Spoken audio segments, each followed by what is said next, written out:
Hello everybody and welcome to my presentation in which I will talk about some features of Spark which I believe are worth understanding and which are also not so well documented. So let me first briefly introduce myself. My name is David and I work at Social Bakers as a machine learning engineer, and here we are developing or building a data lake on a terabyte scale, and for this purpose we are developing ETL pipelines in Apache Spark. And we are also running or deploying ML models on top of Spark to compute various enrichments for our data. I'm also a Spark trainer. In the last couple of years, I trained several teams, mostly data engineers and data scientists. And I also recently started a blog on Medium where I now continuously publish articles on various topics about Spark. So let me now briefly also explain what is the purpose and goal for this presentation. So the goal for this presentation is pretty much knowledge sharing.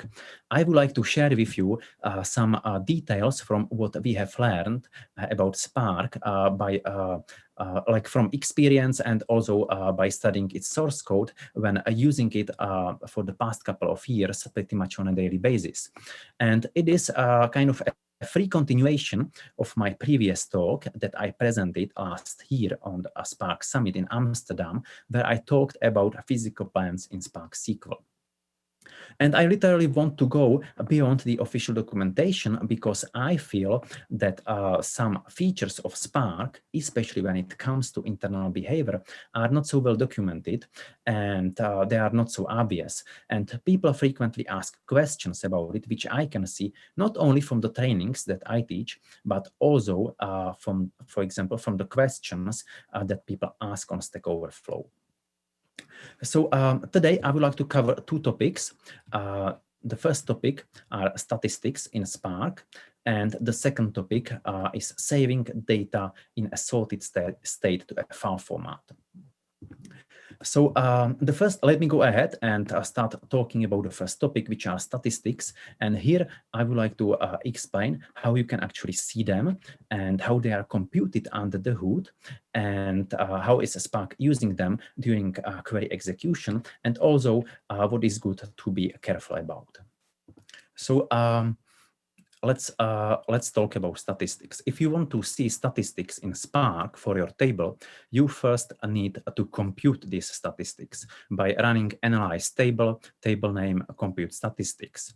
And if you do that, then you can actually see your statistics by calling this SQL statement describe extended table name.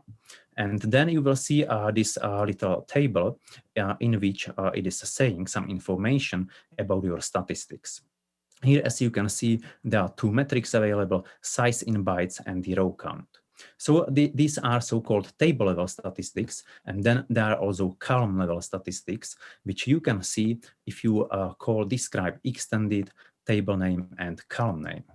And if you do that, then you will see this little table for your column, which is saying also like some statistical information about this column, like minimum value, maximum value, number of null values, and so on.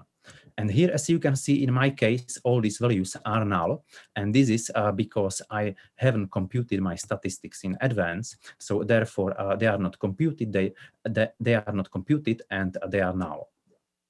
And there is one more option how you can actually see your statistics for your table, and not just for your table, but also for the query that you are running.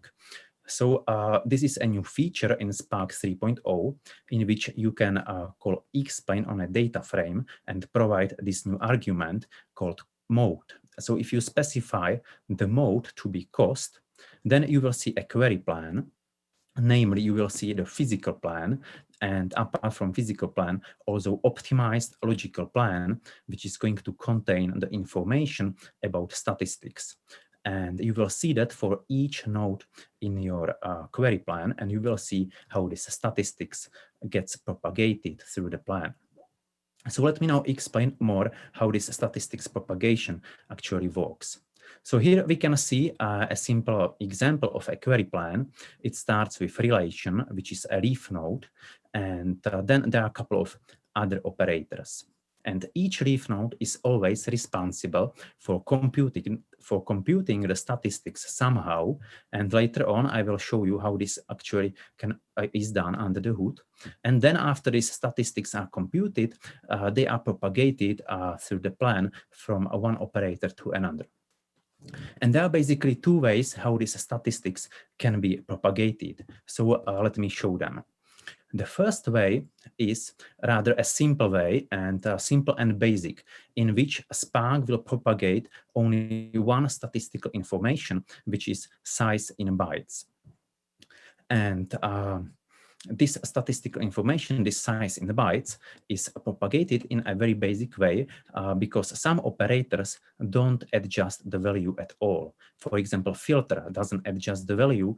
As you can see from this simple example that I have here, I have a query here in which I filter for all records where the user ID is negative. And I know that there is no such a record, but as you can see, Spark doesn't know it because the size in bytes on the relation operator is the same as the size in bytes on the filter operator, namely 150 megabytes in my case. So in other words, we can say that Spark believes that after applying the filter, the size in bytes is not going to be changed. And then apart from this like rather simple propagation, there is also a more advanced propagation, which is available since Spark 2.2. And it also requires for the cost-based optimizer to be enabled. So if you want to use it, you need to enable the cost-based optimizer because by default, it is disabled, and it is the case still in Spark 3.0. So if you want to use it, you have to change this configuration setting, Spark SQL CBO enabled, and you have to set it to true. And then it also requires for your statistics to be computed in Metastore. And if this is the case, then as you can see, more statistical information can be propagated through the plan. Here in this example, we can see that Spark propagates size in bytes and also the row count. However, we can also see that these statistics are again not adjusted on the filter operator because the size in bytes is 22 megabytes on the relation operator, and it is also 22 megabytes on the filter operator. So the reason for that is that if you want for the filter operator to adjust these statistics, Spark needs to compute a so-called selectivity for the filter. And it requires column level statistics to be computed because Spark needs to have some statistical information about the column by which you are filtering the data. So we can simply go ahead and compute the statistics for the column by running analyze table name, compute statistics for columns, and then you specify the column name, which is user ID in our case. And then if you go and see your statistics, you will see also like the minimum value, maximum value for your column. And in our case, the minimum value is 22. So now Spark has the information available that there are no records with negative user ID. And we can see it in the query plan that now Spark actually adjusted the statistics. The row count is 0 and the size in bytes is 1 byte.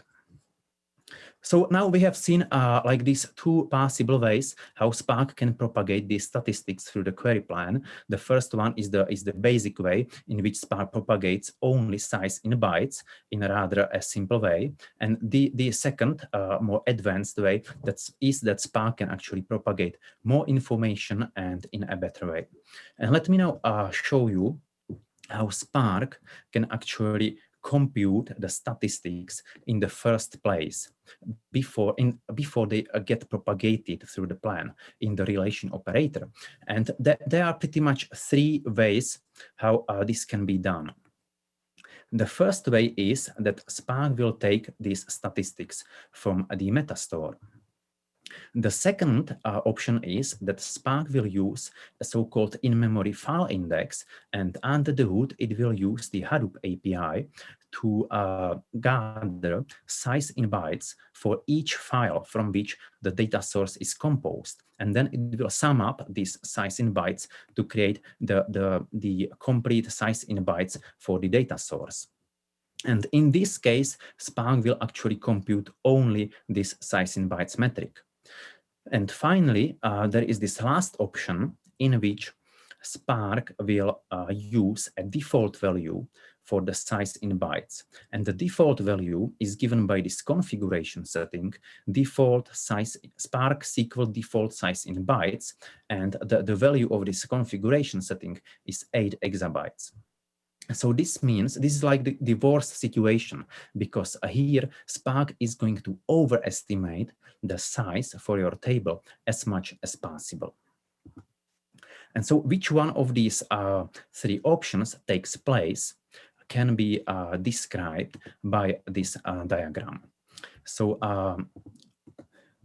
let me now explain how you can read and interpret the information in this diagram. It is a tree, and each node in this tree is a condition, and T stands for true and F stands for false. And the leaves in this tree tell you how Spark will compute the statistics in the leaf node. So for example, in-memory file index means that Spark will use the Hadoop API under the hood to compute only the size in bytes. Then stats from N means that the statistics will be taken from a metastore. And there are actually two options how this can happen. On the left side, there is a node in which, or there is a leaf in which Spark will take all the statistics from the metastore. And on the right side of the tree, there is a leaf in which Spark will take only size in bytes from the metastore. And finally, the worst situation is down here in the catalog file index leaf, in which Spark will overestimate the size for your table and will use the default value. So let me now also explain what are these conditions in this tree. So the first condition on the top is the catalog table. So here it depends whether or not you access your data as a table. So whether you call Spark table or not. Then the second condition is whether your cost-based optimizer is enabled or disabled.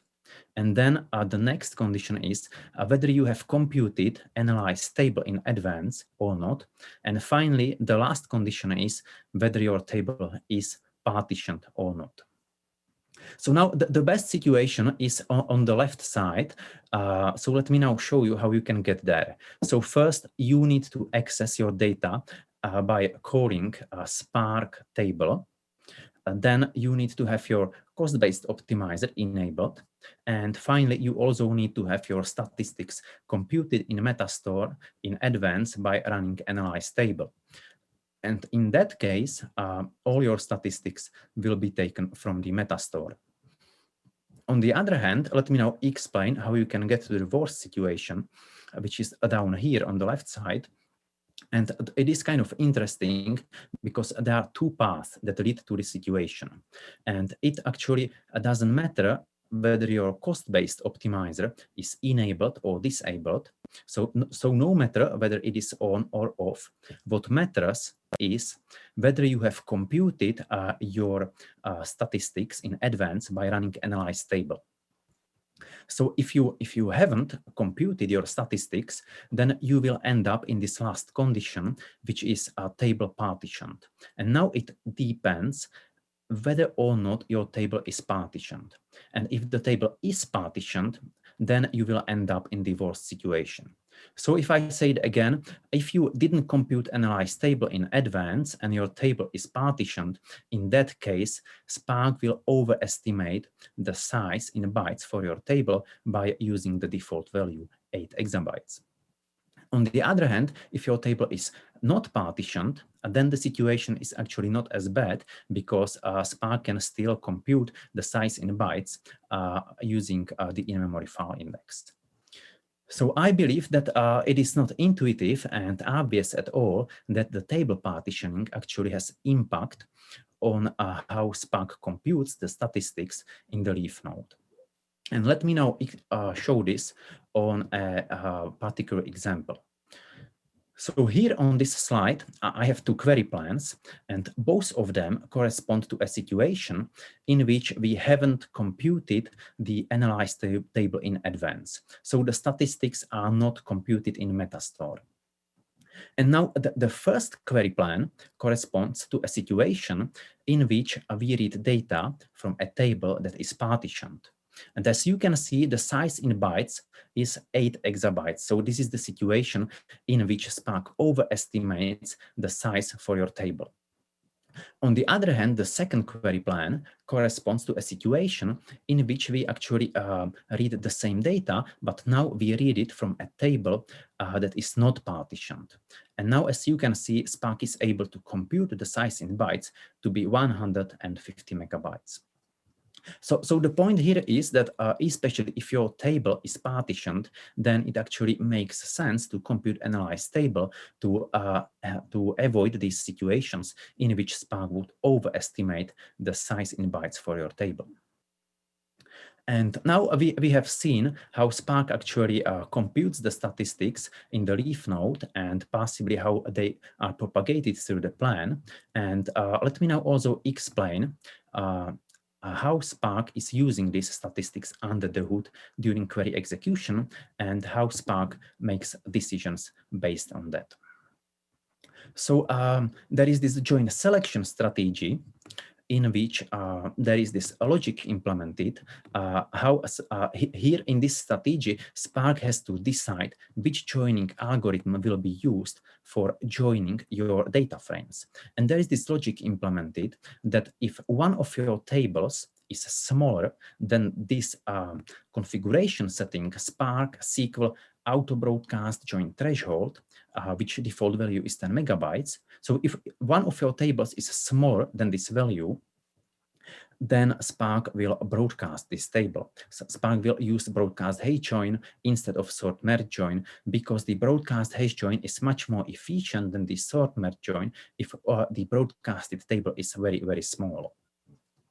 And so now you can see that if you have like lots of queries in which you have joins, and some of your tables in these joins are very small and possibly partitioned, then it really makes sense to run analyze table in advance to avoid the situation in which Spark would actually overestimate the size in bytes for your tables. And then there is the other situation in which these statistics are used, which is this rule called join reorder. And this rule is by default disabled. So if you want to use it, you need to change this configuration setting, Spark SQL CBO join reorder enabled, and you have to set it to true because by default it is false. And this, this rule is going to compute an optimal configuration for your joins if you are joining more than two tables, because the order of the tables in the join actually matters, and Spark will try to find the best configuration for you. So this is what I had prepared for the statistics, and let me now move to the second topic, which is saving data in a sorted state to a file format. And here I am going to first show what kind of functions we have available in Spark SQL for sorting, and then I'm going to show you how you can save data in a sorted state, which might sound trivial. However, it is a little bit tricky, as we will see. So when it comes to sorting in Spark SQL, we have three functions available. There is order by, or equivalently sort. Then there is sort within partitions, and finally there is sort by.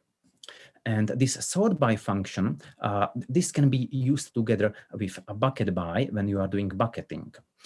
It cannot be used without bucket by because this function sort by is going to make sure that your buckets will be sorted. So you have to use it together with bucket by, and then you need to save your data as a table. On the other hand, order by and sort within partitions are data frame transformations, and they don't really care how you will save your data, whether you will save it as a table or not. And so they are data frame transformations, and order by is going to make sure that your data is globally sorted. So when you then call an action, Spark will actually run on the background another job in which it will sample the data, and it will try to estimate the distribution for the column by which you are sorting. And from this distribution, it will compute the boundaries for your partitions, and then your data will be actually shuffled. A big shuffle will happen, and the data will be repartitioned according to these computed partition boundaries. So it is a rather expensive operation. On the other hand, the sort within partitions, this transformation kind of assumes that your data is already distributed on the Spark cluster in the way how you need it. So it will not shuffle the data, it will simply sort each partition. And let me now show you a practical example so we can see how this can be actually used in practice. So let's see this example. In this example, we want to first partition our data to the file system by the column year. And then we want to have each partition sorted by a column user ID. And we also want to have exactly one file per file system partition. And so this file should be sorted by user ID. So this is our assignment. And let's now see how you can actually compose a query that will do this. So in this example, we will first probably want to repartition the data frame by the column year, because this is going to allow us to control how many files will be created in the file system.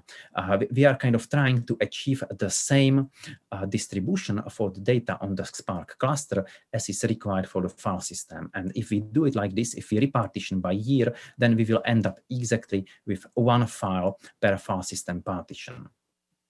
And then we will call sort within partitions by the column user ID, because we want to have each partition sorted by user ID. And then we call write, and then we can specify partition by year, and finally call save or save as table. And the point is that if we do it like this, it is not going to work. It is going to save the data, of course, but your files will not be sorted by the user ID column. So you can go ahead and try it and then check your files, and you will see that they are not sorted by the user ID column. And the reason for that is that Spark actually requires this ordering. When saving the data to a file format, Spark requires for the data to be this ordering: partition columns, bucketing ID expression, and sort columns. And if this ordering is not satisfied, in that case, Spark will actually forget your sort and will sort the data again when saving it down. So let's now see how this actually relates to our example. So in our example, we don't have bucketing. So a bucketing ID expression and sort columns don't apply actually. And so the required ordering will be only the partition columns, which is the column year. On the other hand, the actual ordering is a user ID, because we sorted the data by user ID.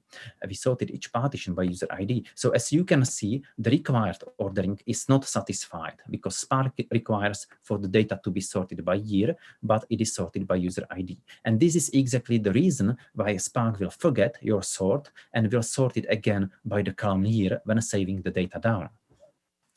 So this is not intuitive at all. It is not obvious. However, fortunately, we can fix this simply. We can simply add the column year to the sort within partitions function, and we can sort the data by two columns. So if we sort within partitions, first by the column year and then by the column user ID, what is going to happen now is that the actual ordering will be year and user ID. The required ordering stays the same. It is the partition column year. And now, as you can see, the required ordering is satisfied because Spark requires for the data to be sorted by year, and it is actually sorted by year now, plus user ID, but that doesn't matter. Important thing is that the data is sorted by the required column year. So now the required ordering is satisfied, and Spark will preserve your sort and save the data as it is. So the data will now be saved in a sorted state. So now we are actually coming to a conclusion of my presentation. I covered two topics. Today I was talking first about statistics, and we have seen how Spark actually computes the statistics under the hood in the relation node, and then how they are passively propagated through the query plan. And we have also seen that sometimes it really makes sense to compute the statistics for your tables in advance by running analyze table, because if you don't do it, then actually if your table is partitioned, Spark will overestimate the size in bytes for your table. And then I was talking about how you can save data in a sorted state to a file format. And here we have seen that if you want to have the data partitioned in the file system and have each partition sorted, then it is also important to sort your data by the partition column. So this is all I had prepared for today. Thank you very much for your attention. And if you find this information to be useful, feel free to check out my blog because I publish there articles of this kind. And so thank you very much again. And please don't forget also to provide us your feedback, because your feedback is very important to us. Thank you very much.